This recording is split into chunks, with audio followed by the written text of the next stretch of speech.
Paddy Quinlan. Myself and Kierna are the managers of the UStart program. I'll be emceeing the night tonight. The purpose of the event today is you're about to see 9 very interesting student companies. And what we really want out of you is that they're going to give like a very short presentation about just who they are, where they are as a company and everything. What we really want is that if you see something you like, if there's something you'd like to engage with, there'll be a session afterwards downstairs, you can get a bit of finger food and you can talk to them and see how you can help them out. So at all points when you see a company, just keep thinking about that kind of idea of how you can help them. So what I'd like to start this, we've been based for the last 3 months here in the Liffey Trust, and to give a really good idea of this, I'd like to invite Seamus, the owner of the Liffey Trust, up to give a few words about it. So Neil, please give a round of applause for Seamus.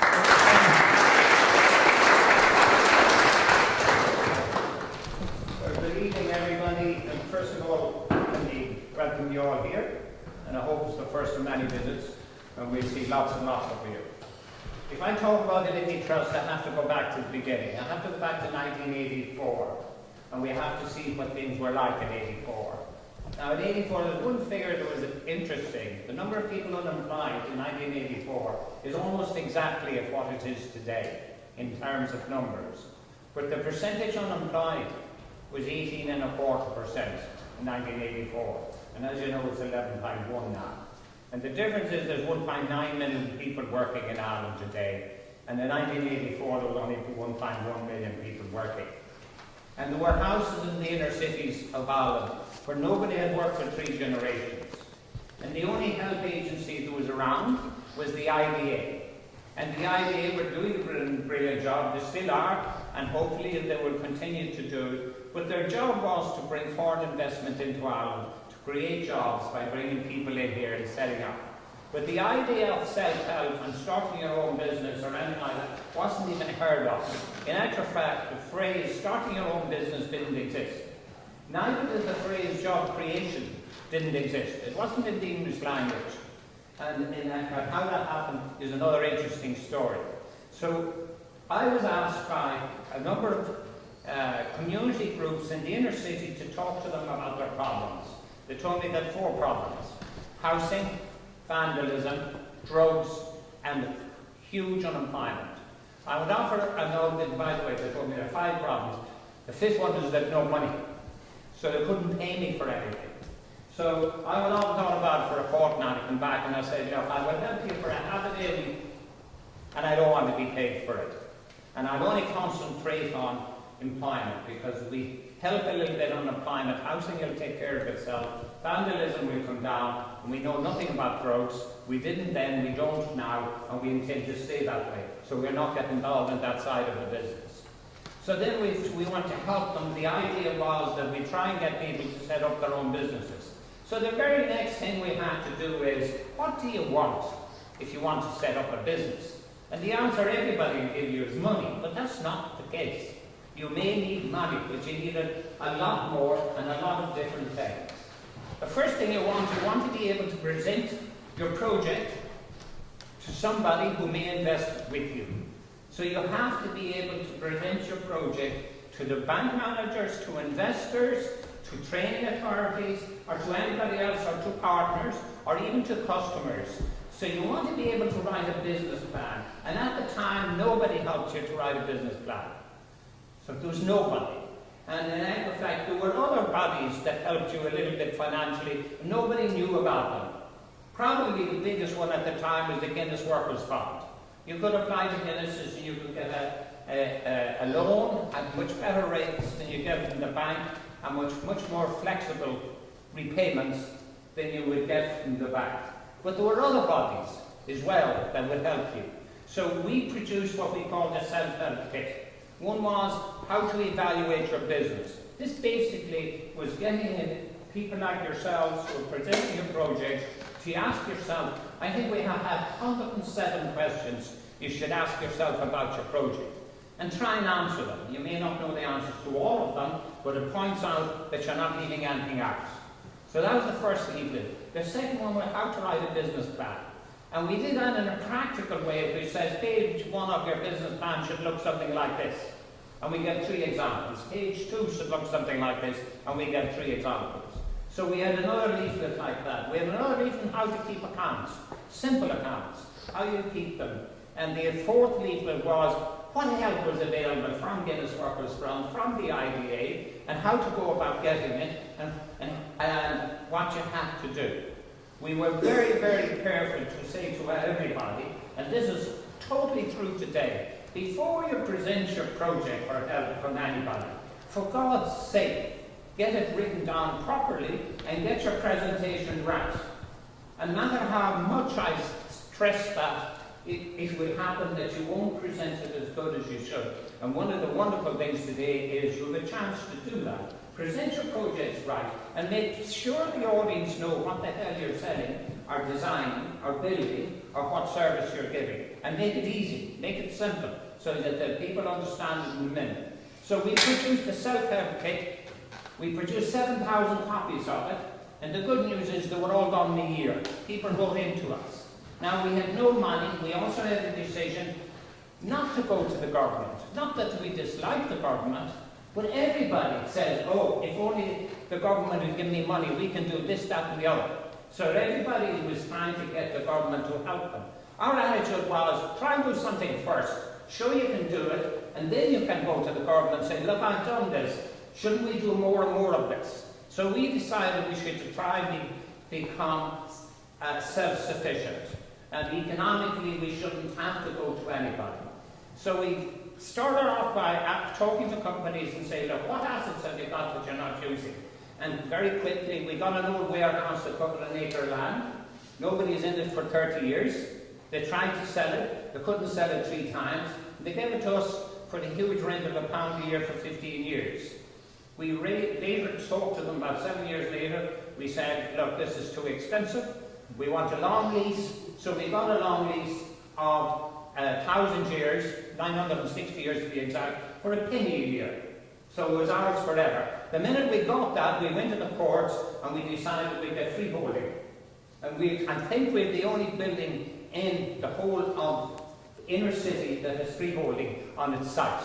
So we have total freeholding on it. And that took going to the courts, and we go to the courts ourselves because we couldn't afford to actually employ solicitors. So we made the presentations ourselves. Now, so we raised money, we set up our national lotto. Long before the national lotto was set up, we employed 100 students in the summer. And we take them on, we said, if you sold £300, we pay you 100. And we raised money like that. That had an advantage as well. People got to hear about it because it was written in the back of the scratch card, and they came back and they would talk to us. If they came to us, we'd help them write their business plan. We would not write it for them. We'd correct it and see that there were things left out and that their overheads were maybe ridiculous, and try and keep the costs down and learn how to build small, not to have to borrow too much money, keep it as low as possible. And we would then give them space. Maybe we'd give them space for 3 months, free. Maybe for 6 months, free. And then we'd build up the rents gradually until, after 3 years, they should be paying close to commercial rates. We still do that type of thing today. So we started off, and the first company was a young fellow that came to us 17 and a half. He's not just here yet, but he may be here later. No, 22 and a half he was. He was unemployed. We set him up in business. He sold his business 2 years ago for 11.6 million. Right? And he came to us and he set up a business. We stuck him in the corner of a building, and 2 months later we built a wall around him. And then the next company that came to us, we stuck him beside him and we built a wall around him. And we weren't interested in worrying about whether they were beautifully finished or whatever, just to get people started. And when they wanted advice, they could come to us, ask us for advice. They didn't have to take it. We didn't look for anything in return. We didn't want any shareholding. We didn't want them to pay us back anything. And we didn't want, if we were very successful, to make any donations to us. If they did any of that thing, that was good. So we built this centre up until we had 47 small businesses in 78 units, because some units were taken 2 or 3. And we then stopped fundraising altogether, because we were self-financing, because our rental income was rising, and it was sufficient for us to operate without having to sell any scratch cards. And selling scratch cards, the National Lotto was in, and as you have seen in the papers, trying to sell scratch cards against the National Lotto is impossible to make money. So we abandoned all of that 10 years ago, I would say. So everything was going great until one night we had a fire. So we had a fire in the centre. It was a 200-year-old building. It was timber roofs, timber floors and everything, and the whole thing burned down to the ground. So, devastation. So what did we do? And at the time it happened, employment wasn't as critical as it was, or unemployment wasn't as critical. We thought about we'd abandon it. We've done our best for 20 years. We let somebody else do it. We won't. But we thought like that for about a day. And then we said, no, we will have a look to see can we do something. So what did we have? We had an acre of land in a burned down fire with nothing, with no money. We didn't own 16% of the site, which was a yard, but we had the right to use it. The first thing we had to do to make the site more feasible was we had to buy that. When we went back to Greencore, where we got the long lease years earlier, they now realised that things were valuable, so they wanted $2 million for 16% of the site. So we negotiated with them, and they said they'd sell it to us for $750,000. The proviso was that we had to raise the $750,000 and have it launched in their bank within 5 weeks. We had no money. We had no assets except a burned out site. We had no planning permission. And who's going to lend us $750,000? So what we did is imaginary, because you should be thinking yourselves, what would you do? What we did is we sold 5 apartments. There weren't 5 apartments, one of them was in the 6th floor, and a marginary box of fresh air. So we said, buy this. And in actual fact, give us good price for it. The price actually was $175,000. We'll sell 5 of them, and hopefully we'll be able to build it. And in actual fact, you'll get your money back. If we're not able to build it, and if we have to end up selling the site, we'll pay it back anyway. So please, and we got 5 people to do this. So we got our 750,000, we gave it to Greencore, and now we're one step further. We had no money to pay architects, so we talked to 7 different architectural companies. We formed a competition and said, look, design this building, sketch out outline. That's all we want, 1 sketches. Show us what you think you would like. We had, of course, looked up the rules and regulations. We saw we could go to 8th story. We knew the size of our site. And in the back of a matchbox in an hour, you could calculate that you would get around 100 apartments into the site. We knew they were selling around for around 450,000. We knew you could build an apartment for about 150,000. So in fact, in a matchbox, you could work out that you could get your centre built. We could get our enterprise centre, our 2 floors back, which was as big as what we had before, and we might get a number of apartments.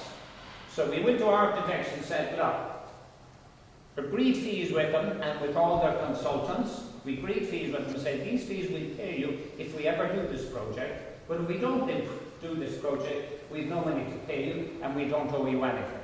And we got 7 companies who were interested in doing that. We picked the best one, and we worked with them. We applied for planning permission to Dublin Docklands. That took a long time because they wouldn't give us as many apartments as we knew we wanted. We then decided to help with them, and we went to Dublin City Council.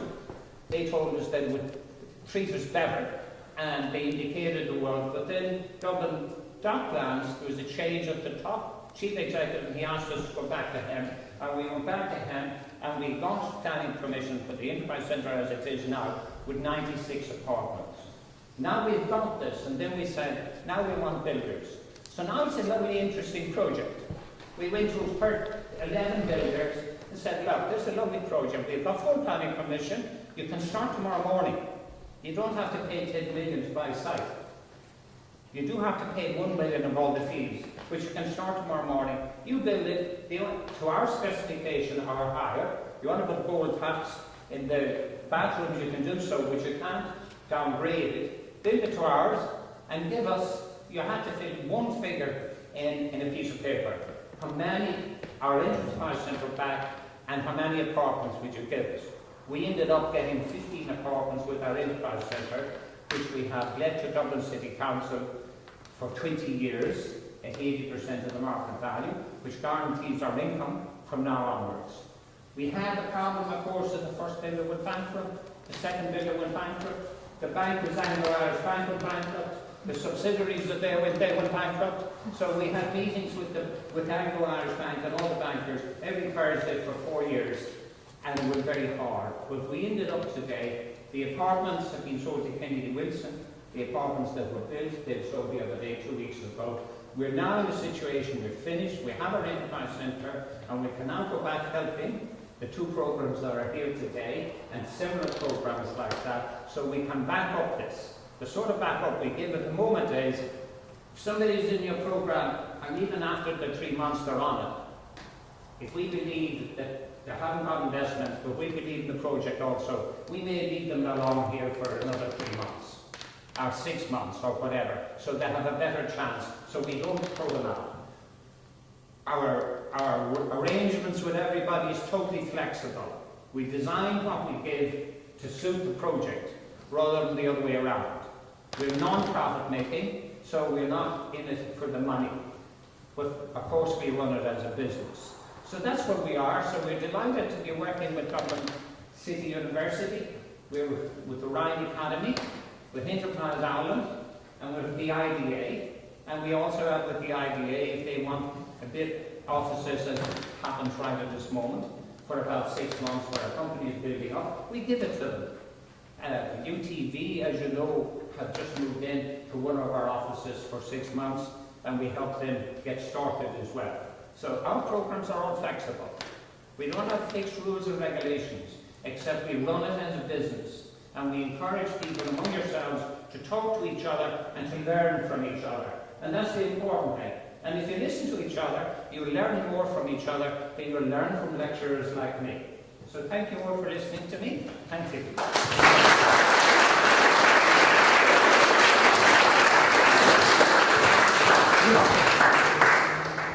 Thank you very much, Seamus.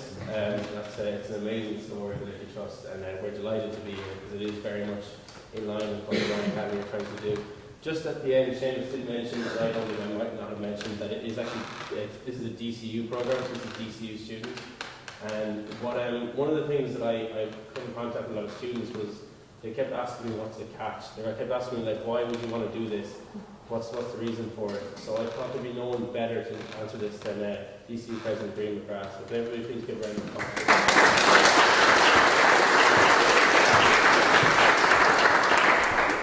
Thanks very much, Paddy. Seems to be Seamus with a very interesting background. We're very nervous students here beside me, so I'm glad to know I'm not going to do this. I'll just say a few words. Really to answer the question, I took over as president of the university 4 years ago, and one of the first things I wanted to do was to create a new brand, a new image of the university, a new sharp focus. And we come up with the title of University of Enterprise. And that meant 2 things. One is we would engage proactively with the enterprise sector in all its senses, in terms of our degree programs, our research agenda and so on. But the other, and the one more relevant today, was we would try to foster a new type of innovative, enterprising graduate. So we started out on a focus in terms of how we would do that, and we wanted to create a range of initiatives that would enable students to develop those skills, open up the mindset in terms of creativity, innovation, and entrepreneurial focus. We partnered up. I'm delighted, of course, we had as part of the DCU family, DCU Ryan Academy for Entrepreneurs, and we attracted funding from JP Morgan Chase Foundation. So in 2013, we were able to establish Ireland's first undergraduate student accelerator program, which really was a targeted program that would allow students such as this to work through a strong competitive process, but to come out the far end and go on to a 4-month accelerator program with wonderful direction, wonderful mentors, and an ability to get direct funding to realise their dreams. The first year of last year was amazing by any metric. Just to give you one metric alone, was 7 teams. Every year, Intel and UC Berkeley, one of the world's #1 universities, has a technology to market accelerator on the campus of UC Berkeley. They take 12 teams globally onto that program. Huge competition. 3 of them last year were from this UStart program. I could give you many other metrics of success. So JP Morgan evaluated the program, so delighted, funded again this year. and hence we have the guys here, some of the guys who are actually part of last year's program as well. It's a program we run that's open to all students in DCU, part-time, full-time, undergraduate, postgraduate, and it's attracting huge attention in the university itself. All the metrics in the world mean nothing compared to the actual individual transformations that take place, and I saw that last year.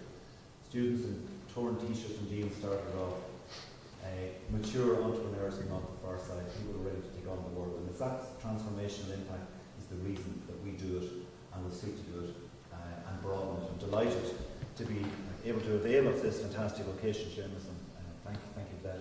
Delighted that we have expertise as exists within DCU Academy of Entrepreneurs. I'm delighted we get so much support from the broader ecosystem here in Dublin, particularly the mentors that give us their time freely to assist our students to do the wonderful things that they're capable of doing. So delighted to look forward to hearing all the fantastic stories. I've heard wonderful advance notice of what you're doing. I'm aware of some of it, but really excited to hear what you have to tell us this afternoon. So back to you, Paddy. Thanks very much.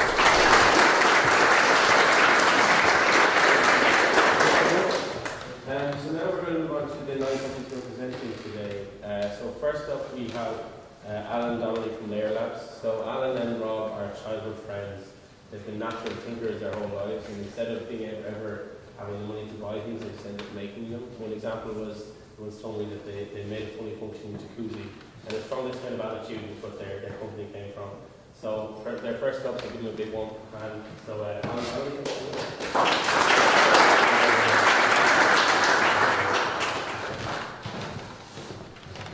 Hey dude, so Paddy's already introduced me. So our company is Layer Labs, 3D printing. So first thing, for those who don't know, what is 3D printing? So 3D printing is basically turning a drawing from your computer into a physical object and holding your hand, like this here. There's a couple of ways of doing it, but the one that we're concerned about is FDM. So what do? So we designed and manufactured this beautiful looking machine here in Ireland. We also provide consumables, training and service for these machines. So this is a great example of where it's been used. A school bought one of our machines, and one of the students had used it to print off parts for his camera, which saved him €80, and we think this is great. We're absolutely excited about it, and it's a great thing for technology in schools. So this is a great quote we took from a trade show we attended in Limerick, where a teacher had bought a 3D printer. It highlighted 2 points for us. It showed that the need for these machines in the schools. It was running 24/7. But the teacher was afraid of the technology and afraid it would break down because it's so new. So these are 2 things we want to build on as a company. But we're not just targeting schools. Architects can also use these machines to print off scale models of the buildings. Designers can use them to prototype parts. Engineers can use them to prototype their parts also. And artists can use them as a new form of art. So some of the key milestones we hit. We've personally invested 25,000. This shows our enthusiasm for it. We really want to make this work. We've had sales of €15,000 since January. This is quite low, but we think we can be hitting this nearly every week. So we got accepted at UStart, and things really got accelerated then. We got onto the Alpha program in the summit, and we'll be exhibiting there in November. We also got a 1,000 square foot innovation campus warehouse where we are manufacturing machines and have an assembly line set up. We got into the top 24 of the Intel Business Challenge in Europe, and we also registered as a limited company and successfully got accepted onto the competitive side from through Enterprise Ireland. So we really have a validated business. We design the machine hand in hand with teachers. We also source manufacturers in China, Ireland and Romania. We train 16 decision makers in the technology sector. We saw this as a key way of getting our machines in schools, as a lot of sales are made through word of mouth. We also, as I just said, made sales of 15,000, so we're quite happy with that. So we're not the only machine on the market. There are competitors, but we think that we have a very competitive product. We also contacted distributors who agree that this is quite an offering at a price and a great price point. So we can print in 2 different materials. It's a fully closed machine, so it's safe to use. and it's got a very large print bed for its price range. So we manufacture machines for €500, and we also sell, or we buy consumables, which are also Irish, at €12.50. We can sell machines at €2,000 and sell the consumables at €35. So we have a great market on these. So just a little bit about the market. Forbes predicts that it's going to be worth 10.8 billion by 2021. We think this is a little bit of an underestimation, but it is what it is. So we currently sell them in Ireland, and we hope to sell through a distributor in the UK called iMaker, who sell internationally. So just the team. This is Robert, who deals with marketing and sales. We took on Brian, who helps us with software, and myself, who deals with assembly, hardware, and sourcing parts. So in summary, we're looking for mentors to help us with total quality management, so looking at how we can save. We also need help with sales, both nationally and internationally, and logistics of getting machines internationally. So another big thing, since we got the €50,000 investment since Enterprise Ireland, we want to try and take on people, and I suppose we need help with employment there. So I'd like to thank everyone for listening. I'd like to say thanks to UStart for their great help, and I can't wait to see everybody at the summit.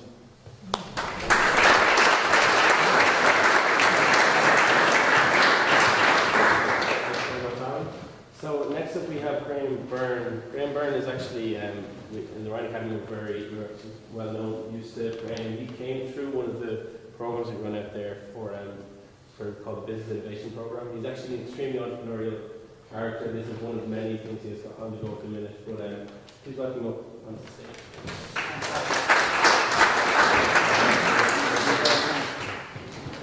Great.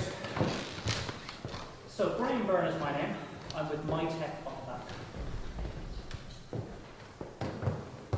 The global payday lending industry is worth $40 billion, and it's flawed. It's designed to make its customers fail.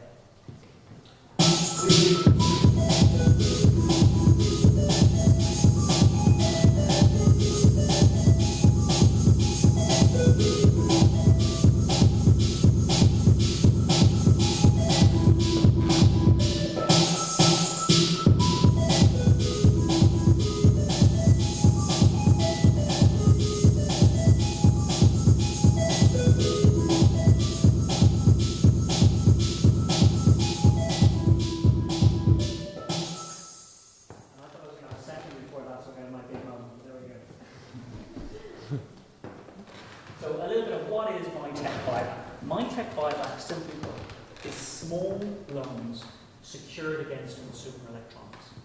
Loans between £100 and £400. It's differentiated from the online payday lending industry in the sense that there's no credit rating checks, there's no scoring issues, it's not going to impact on your future in terms of mortgages. And if you fail to pay back the loan, there's no default, there's no issue, there's no fine. The item is simply liquidated and you move on with your life. A very fair and equitable, many would argue, old-fashioned solution. This is the website. Very, very simple, very easy to use. This is how one moves forward on the website. You just simply enter in the product you have, you enter in the conditions in, you get a price. It's a very simple, transparent. It moves to a contract and moves onward. So the market as a whole, we're focusing on two specific markets here. The UK, which is a £2.5 billion industry annually, that market has doubled in the last 4 years. And the US is worth over $30 billion annually. A little bit of background on myself. So most specifically here, I spent the last 2.5 years running a company called Plans Today in Dundrum. We loan large sums of money, £1,500 and £2,000, large sums in the micro-lending world, to an audience in the UK, who effectively made applications via the web. We would use a credit rating agent to determine underwriting decision. Now, we would reject about 18,000 applications per month of people looking to borrow smaller sums of money. So just put into context where we are in the market there. We're one of 150 players in that particular market in the UK. Again, what's interesting about the UK market for us as a starting point is the size of the loans. It's dominated by one company, and that one company is Wonga. Wonga's average loan is £170 for a period of 16 days. The vast majority of consumer electronics that we're targeting fall within that threshold. 66% of all applications to Wonga are made via one of the mobile devices that we can use secured against a loan, just demonstrating the viability of our model. That logic extends into the US as well. The average loan is slightly higher in the US at $300. Who is our audience? Our audience, oddly enough, is the majority is female. They're under the age of 35. They're specific to certain industries in general. Retail, financial services, contact centres, fast food. There's a clear pattern in terms of the type of audience that utilise this product. They're generally paid weekly as opposed to monthly, but interesting enough, the same life cycle occurs in the UK as it does to the US, where it's that last week before the end of the month. They're tech savvy as well.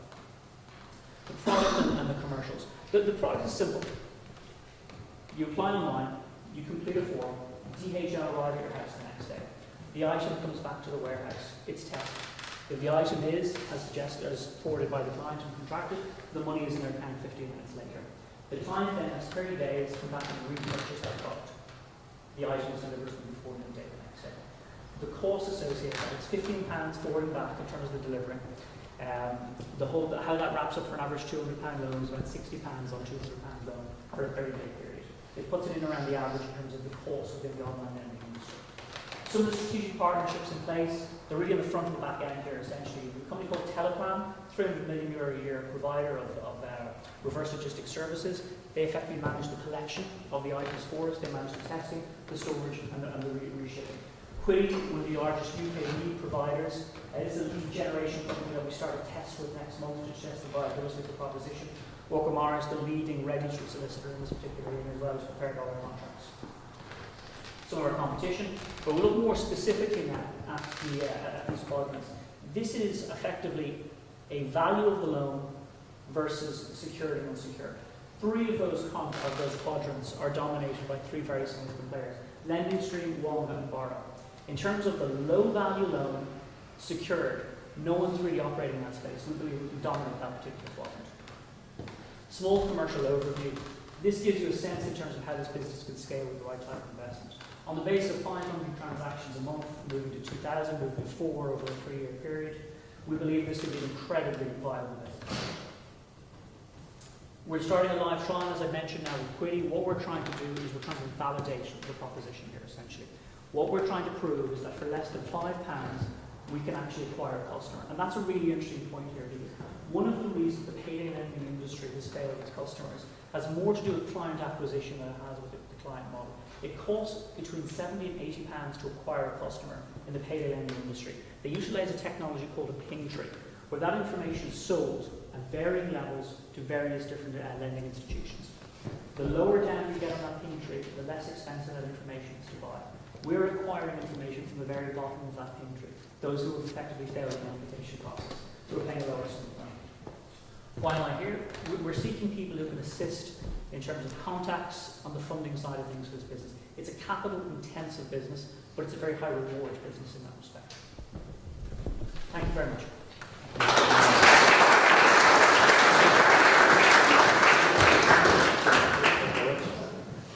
Next up we have Colin Gardner. Colin is an active runner and his company is based around it. I want to ask Colin what his favourite type of race to run is, and he amazingly said it was a marathon. So we should be well used to the pain and nerves in the next 5 minutes here. So I'd like to welcome Colin to up here. Thanks very much.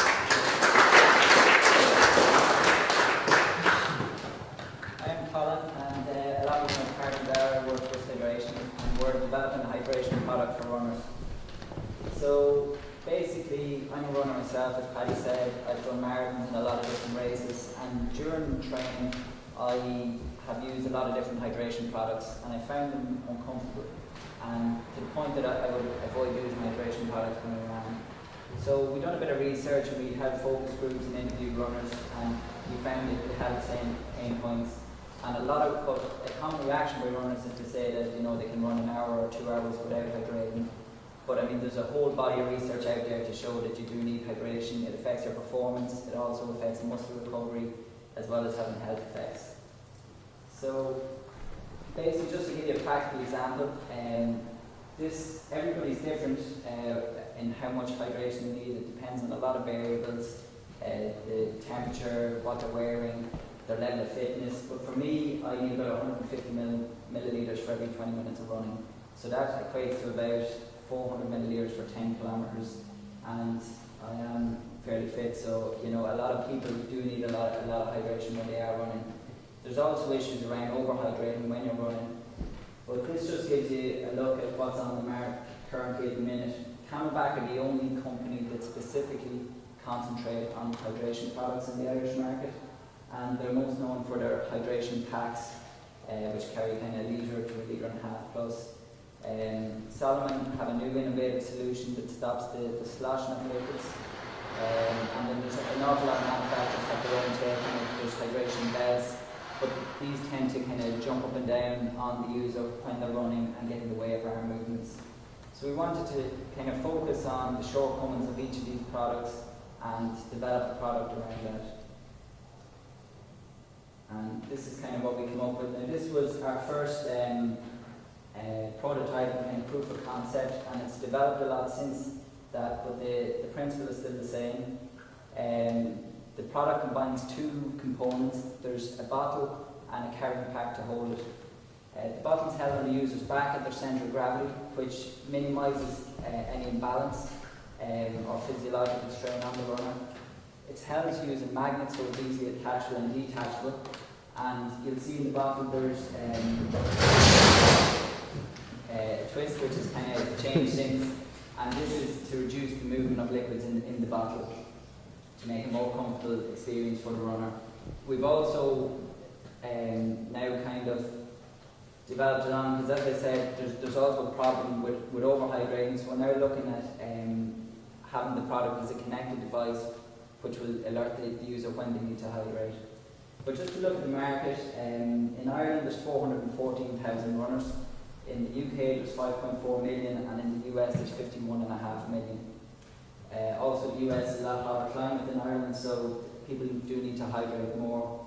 Now we see our entry point into the market is... I kind of explained what code it was, why it's going to succeed, and well, since then we've actually expanded from going, like it was just myself, I was the only founder, and I was getting a bit of help from other people, but now we're actually a 5-man team. Well, one's a female, sorry. And as well as that, we've had 2 very successful selling events, so we're doing well now. I actually made a little bit of history, because going from the very start, within a month, as well as that, I also started Urban Culture. Before, it was a lot like this. Banks are painted off the walls. But this kind of highlighted for me how it's really changed. In the first year, this is another piece that was done just this year by Street Artist Banksy. It's another kind of example, 403,000 sterling, which is over €500,000. As well as this, now just after the last presentation, it was a bit of a market announcement.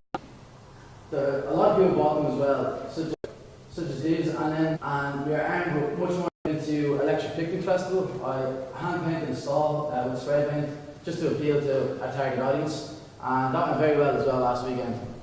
A lot bigger than the last festival, but it kind of taught us a lot as well, because now we know different kind of marketing techniques for bigger events. So we're already ready for preparing for the next events next year as well. So as well as this, our online presence has increased dramatically. We're increasing at a ridiculous rate, with over 100 likes in 12 hours. And so from there you can see that the brand is going well. We've got pretty much all aspects covered. The only thing we need really is more products. We need to build up more revenue so we can get more products launched, because people really want them.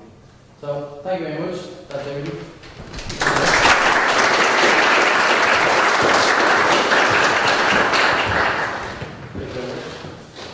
So next up we have Ryan Jarvis from Liffey. Ryan's native of Ireland, but is actually fluent in French and Japanese as well. And it was on a trip to Japan that he got the idea for his new startup called Liffey. So I'd like to welcome to the stage. Thank you very much. So before I begin, I'd like to ask you 2 really simple questions. First of all, how many of you have ever bought a gift for someone online?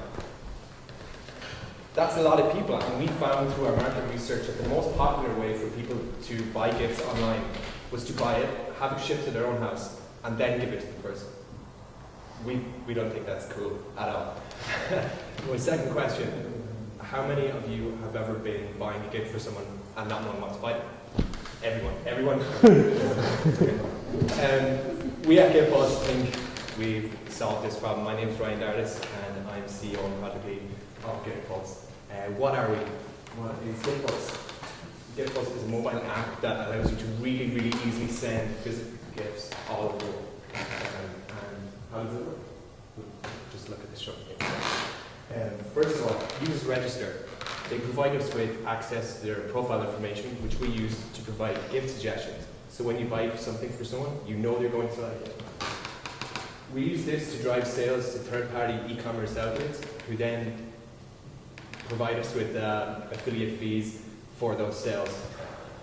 The product is then delivered and everyone's happy. Cool.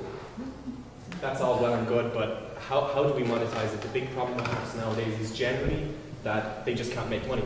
We have three main revenue streams. The first one being affiliate fees. Amazon and Etsy already have existing affiliate structures that we can plug into really in a really lightweight, seamless way and generate revenue from day one. Our second is premium listings, premium listings, where we charge companies to push up their results and their products within our algorithm. Meaning that companies can sell products that maybe aren't selling too well, and we can do this in a really organic way. We're not forcing these things in, we're just allowing companies to really, really use our platform to its maximum capability, which ties into our third revenue stream, AdWords and AdWords data. We intend on providing a subscription package for companies. Sorry, I'm a little bit nervous. A subscription package for companies. So we can provide them with an analytics suite, allowing them to further improve their use of their platform, to further drive sales, and to further create something that people really, really love. Next, we're just going to talk a little bit about our competition. We've decided on these three companies as our main competitors. The one thing that these companies all have in common is that they sell e-gift cards. An e-gift card is basically just a coupon code that you can enter into a website and then pay through that. We at GitPulse think physical gifts are a much more personable, human thing, and we want to provide people with a solution where they can really effectively carry out this very beautiful human form of communication in a 21st century way. So here's our team. Our first is Gabor, who is a visual genius who made this beautiful slide deck for us, designed a beautiful logo. He worked on the highly successful Nick's nightlife app, so he's coming into the company with invaluable experience in app development and creation. Next is me. I'm the CEO. I'm a graduate of Applied Language and Intercultural Studies, where I studied French and Japanese and specialized in scientific and business translation. I've also engaged in many projects in web development, where when I was 15 years old, I started up an online store selling parts for your consoles, like your PSP breaks. Come to us, we'll fix it for you. Then there's Peter, who is a business graduate, and the two of us studied together in Japan, and that's where we really became friends. And after a while, we just developed the idea, and Peter is really the driving force behind the development of our business. He successfully made an application, got us onto the Alpha program, and meaning we're going to the Web Summit, so you can see us there. This is just the ask. We need people and we need time. We need people who can help us find investment. We need people who can invest in us. We need developers, and that provides us with something, with a kind of platform that we can really take this company to the next level. We are so dedicated to this company. You can see it in my face right now. I'm so happy that I got to be here. DCU have been absolutely unbelievably helpful. I'm truly humbled by this experience. I'd really like to thank Professor Brian McCraw. I'd like to thank Seamus, Paddy, Kieran, everyone else in UStart, and tweet us at GitPulse. See us at the Web Summit. We'd really like to talk to you.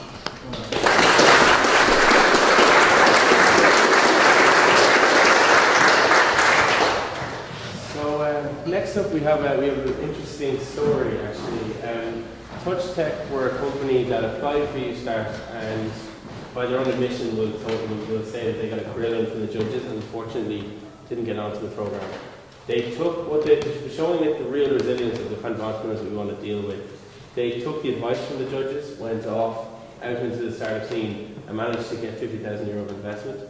So in the recent weeks, we've been kind of keeping in touch with them, and what we said to kind of help them out, we've offered them incubation space here. So I'd like to welcome Shikina from Touch Tech to the stage.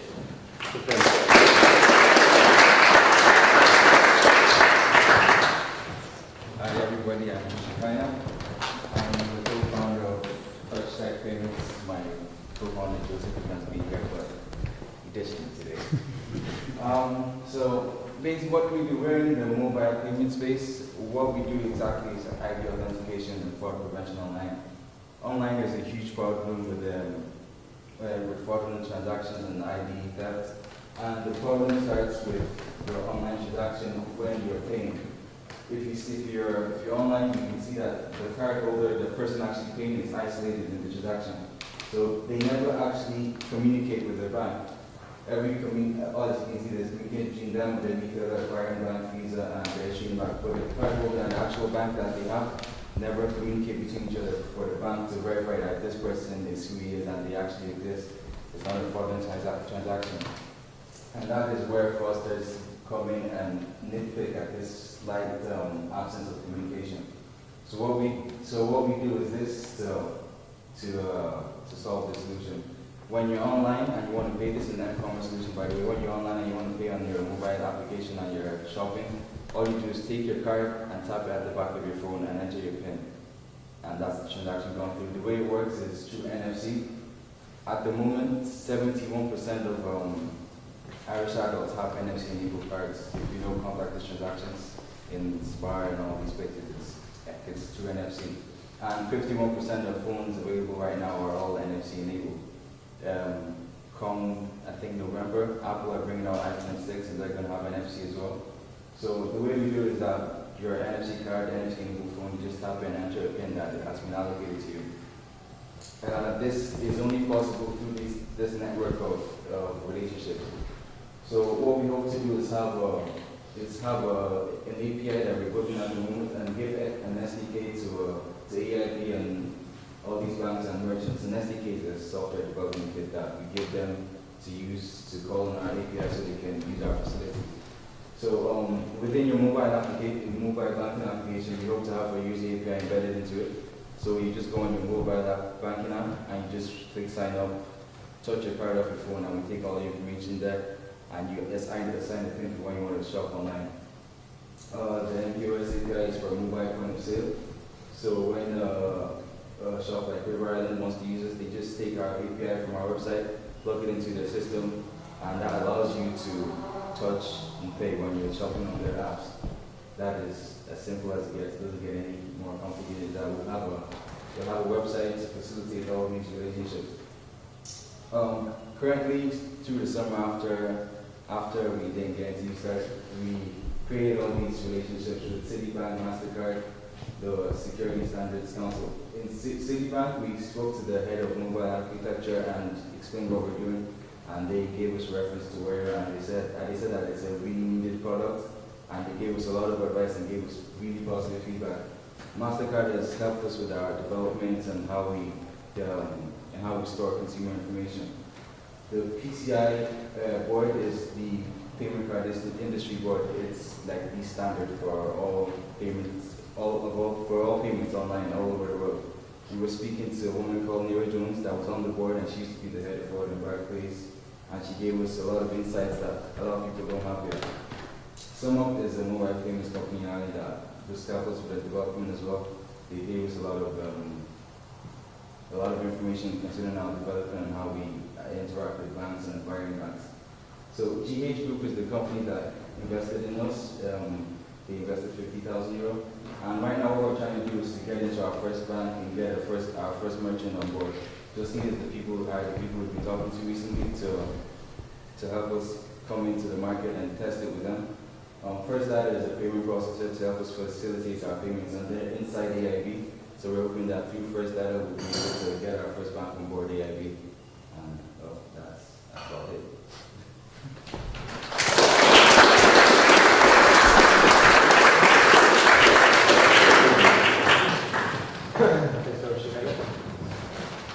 next up we have Richie from Coconut Cabin. Richie is an extremely shy Cork man who on his way here today went to pick up a suit. He left with not only a discount but also a pint for his new company. So I'd like to welcome to the stage and to talk more about it.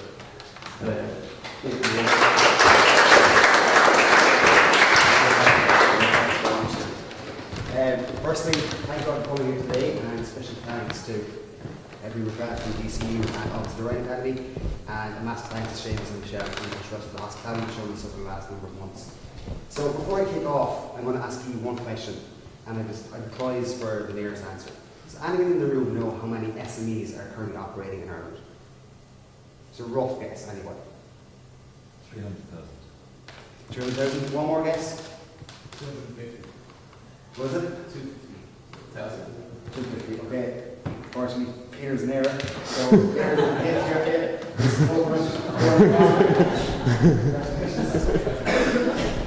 So before I start the presentation, I want to open your mind about social media. Social media isn't just the Facebooks and the Twitter. It's a lot more interactive. There's a lot more on the back end of things than what you actually think. So we'll start off. What we do, we provide a suite of inbound social media services for organisations in the UK and Ireland. Who we are? So we have Colin, the digital marketing manager. Colin is an absolute genius at what he does. He knows social media marketing in and out. He's got a master's in digital marketing and is studying for his PhD in inbound marketing strategy. Myself and Richie, I did a master's in political strategy in DCU and did my undergrad in UCC. So I'm heading up the political side of Coconut Cabin, which is quite interesting. Funny story, how myself and Colin met was through DCU. I went off and was working for Accenture and Microsoft, and one evening Colin rang me and said, I've got this fantastic idea for this business. It was 4:30 on a Friday afternoon. I was ready to go to the pub. And Colin said, look, just give me 10 minutes. And I said, right, well, you're every 10 minutes. So he sold me in 10 minutes. So I instantly rang Paddy. I said, Paddy, are these facts right? Paddy said, they are. By 5:30, my boss had my notice in his inbox. And here I am today, I haven't been back since. So that's us. We've got a great relationship and we're working well. So the key issues. As Peter is closest, there's currently 204 SMEs operating in Ireland. And only 40% of these have a social footprint online. Why? They have no formal structure or no presence. They do not have the internal resources to do this. They have no creativity, they don't have time for creativity, and they're not used to social complex algorithms such as the Facebook page rank. So the solutions. What Coconut Cabin does is we provide full social media management services. We come on site and provide small business training packages. We do political engagement, brand awareness, and custom social maps. Custom maps are quite unique because it allows your business to gather information to use for rebranding. Online customers through content creation, so to speak, blogs, white papers, interactive information, posts, just to get them into the brand. And then ultimately, this generates into revenue, or else an increase in your social media presence. So inbound strategy.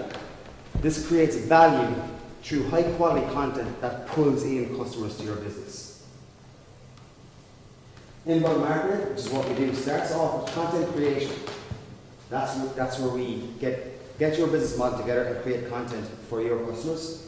Through the landing pages, which I spoke about earlier, which generates leads through data collection, and then gives you a database of new customers, new leads. Social media, this is where we come in and push out all the high profile content on social media platforms. The analytics, we provide a 12-week plan, so that gives you all the stats and figures on the boring stuff. And then marketing automation, that allows us to know when your users are online, what day they're online, what posts are like best to again build your profile. And ultimately feeds back into your SEO, which is search engine optimization, and how you rank on Google. So our current projects, so Copperface Jacks I think is an institution of Ireland and the most profitable nightclub in Europe. We have boosted their social media presence by 80%, have boosted their private bookings by 20%, and have now consulted on their new loyalty system for their customers. Colour Dojo is one I'm particularly proud of. That's part of our corporate social responsibility, where we are the social media partners. So we come on site and we advise on all social media practices and are currently providing training. The Oireachtas, we look after politicians and particular parties. So again, engagement and social media management. So Canoodle is one of our case studies. Canoodle were a new brand that came to Dublin and have, I think it's 5 franchises across Dublin at the moment. So here's some facts about what we've done. Over the last 12 weeks, there's been 120 posts, both inbound and commercial. We've reached an extra 3,000 potential customers, and an average week of 12,000 reach for our customers, and then we increased their turnover by between 4 and 6%. So let's say they're quite delighted with us at the moment. So today we have a secure appointment of €4,000, which is quite modest. We've created a portfolio of 8+ clients. We've selected one of 3 companies to represent Ireland in the Ethnic Business Challenge with Player Labs. We're heading away to Lithuania this Saturday, so that'll be interesting. And we are currently researching in other areas of social media marketing, social selling, and event management. So share the love. Contact us at Corporate Cabin on Facebook or Twitter, or email us at hello@corporatecabin.ie. So thanks for your time, and if anyone has any questions later on, downstairs, and don't forget, don't do social, be social.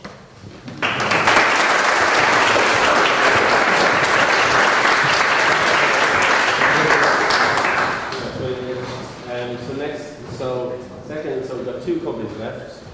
This company is called Feature Clothing. We have Brian coming up for this. They sell cool clothing, and I can't say I'm not biased in this. I actually bought a pair of their sunglasses for going to lecture picnic last week. So this is how good their clothes are. So I'd like you to welcome Brian up stage.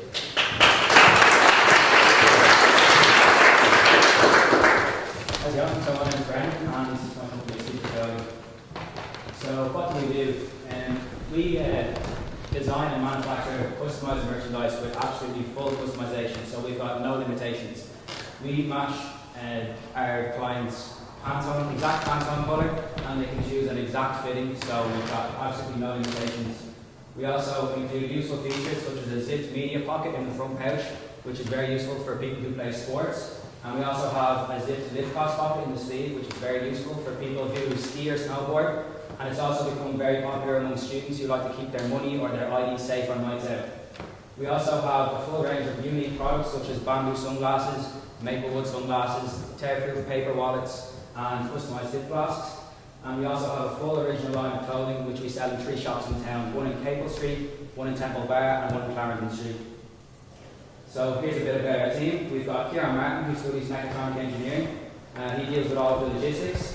Myself, I study business studies, and I deal with all the customer relations. And Kevin Kramer is the graphic designer. He studies multimedia. And our progress to date, so in the past 12 months, we've got revenue of over €20,000, and we've got projected revenue of at least €40,000 for the next 12 months. Here's a couple of colleges who we've worked with. So we've done snow sports societies in DCU, UCD, NCI, NY Maynooth, and we've also worked with St Vincent de Paul.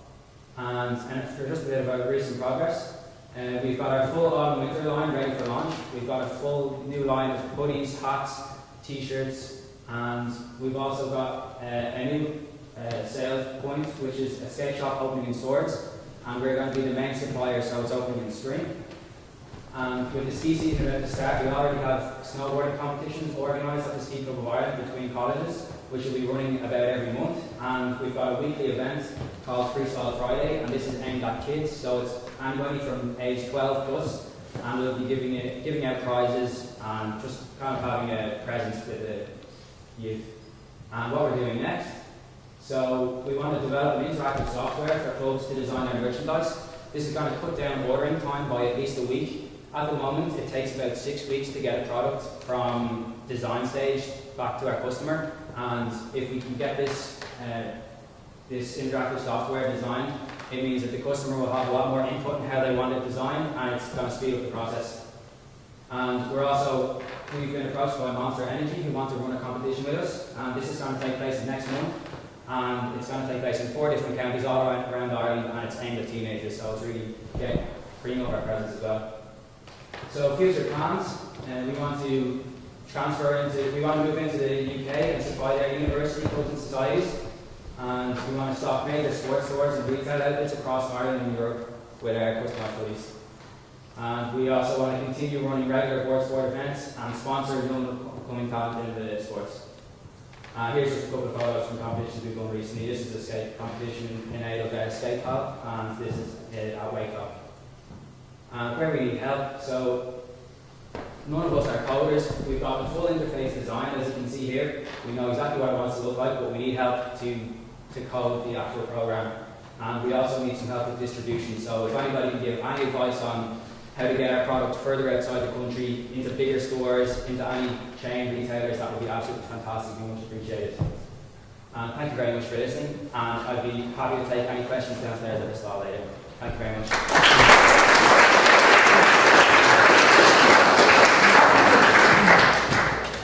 Just to reiterate that, like, a lot of their stuff is extremely cool. You should just go downstairs to see it to really believe it. So last but not least, we have David from Viral Lens. David, as well as being the V report for the Voice of Ireland, also is the viral video guru for TV3. So I'd like to welcome Dave up to show him how to make kick-ass videos. The last time anyone introduced me like that was I think it was Alan, who was half 2 in the morning in Whelan's. So thanks for that, Paddy. Much appreciated. Hello, how are you? The last one talking, so figure through these ways I've been told. My name's Dave Atkinson, and I'd just like to say the fact that 72 hours of video content is uploaded to YouTube every single minute. So when we're here for the last couple of hours, an awful lot has gone up. We want to be the kind of video production company, which is what we are. We want to be a video production company that people can really resonate with, people can really share our content, and our clients will be really satisfied with what we produce. I'd just like to start off with who we are, because with video production we are a service, so we want to tell you where we're from. Community, the 3 of us on the team, David, Stephen and Sam, we have over 500,000 channel views on YouTube, along with a lot of shares from a lot of national media organisations as well. I work, as Paddy said, on RT. I currently work on TV3, but I'm heavily involved in online media. I run my own sketch group, it's an entertainment production group as well. Stephen, I don't want to make his head too big, but he worked with TV3 as an editor for Neville's Doorstep Challenge. So he's been an editor on traditional media, and now he's moving online with us. Sam, our final piece of this crazy triangle, is our producer. So Sam won the national Dare to Be Drink Aware campaign. I'm staring at him right now because I know he's going to smile. He's won a national Dare to Be Drink Aware campaign where he ran a multimedia campaign and won the entire competition just recently, in fact. So what is a kick-ass video? Hopefully you laugh but not laugh at me for this next bit, because I think it's inappropriate to be a video production company and not show you a little bit of tape. So have a look at this. Hello, we are Viral Lens. And we know that nobody wants to watch boring videos. No brands want to get behind boring videos. So if you're German and Paddy from Navan or rich Uncle Pennybags and Silicon Dots, we'll guarantee you a kick-ass video. To demonstrate, meet Dave, our CEO. Meet Sam, our producer. Let's watch Sam kick Dave in the ass. But let's make this ass kick ass.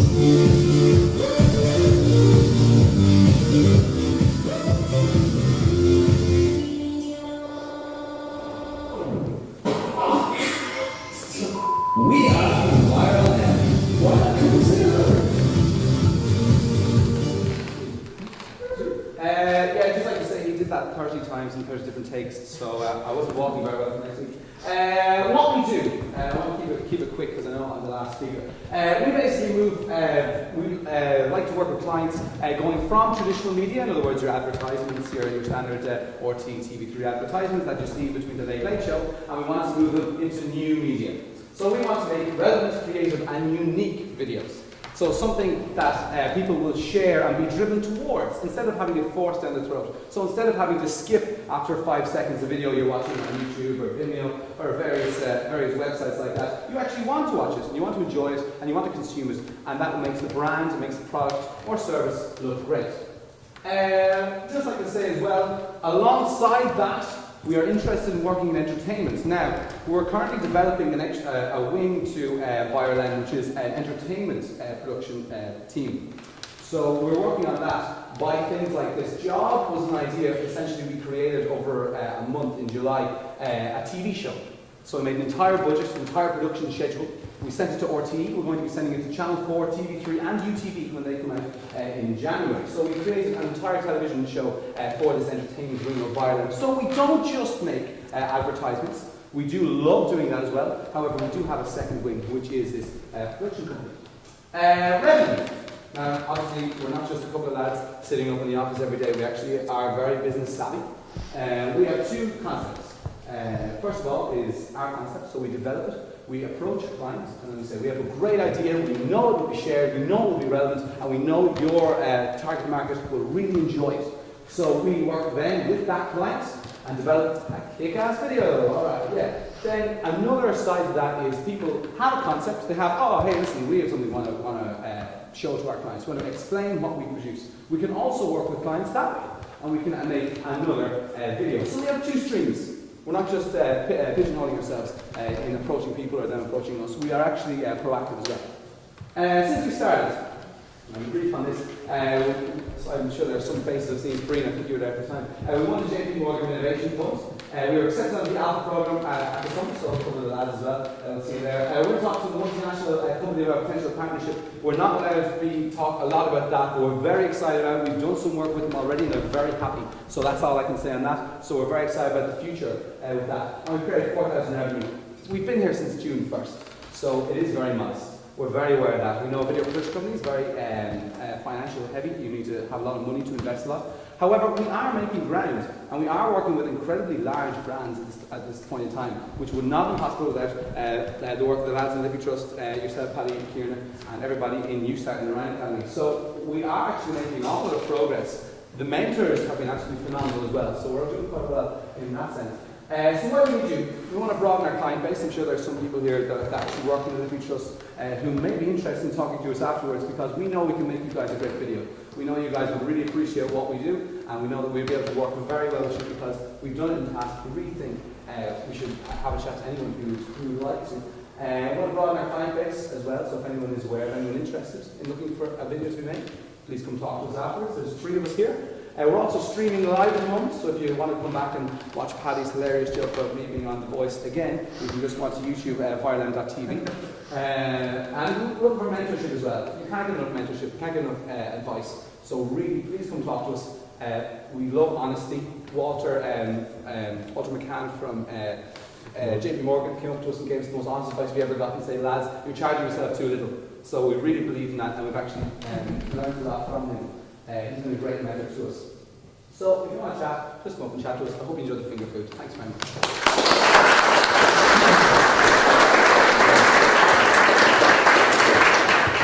So just before we go, I'd like to just remind everybody that these are quite good companies. These are all students. These are people who are like, many of these guys have to go back to college in a month's time. So like the amount how well they've done is just amazing. Before I go, I'd like to invite Anne Horn, the CEO of the Ryan Academy, up just to have a few closing words about the program. Thank you very much.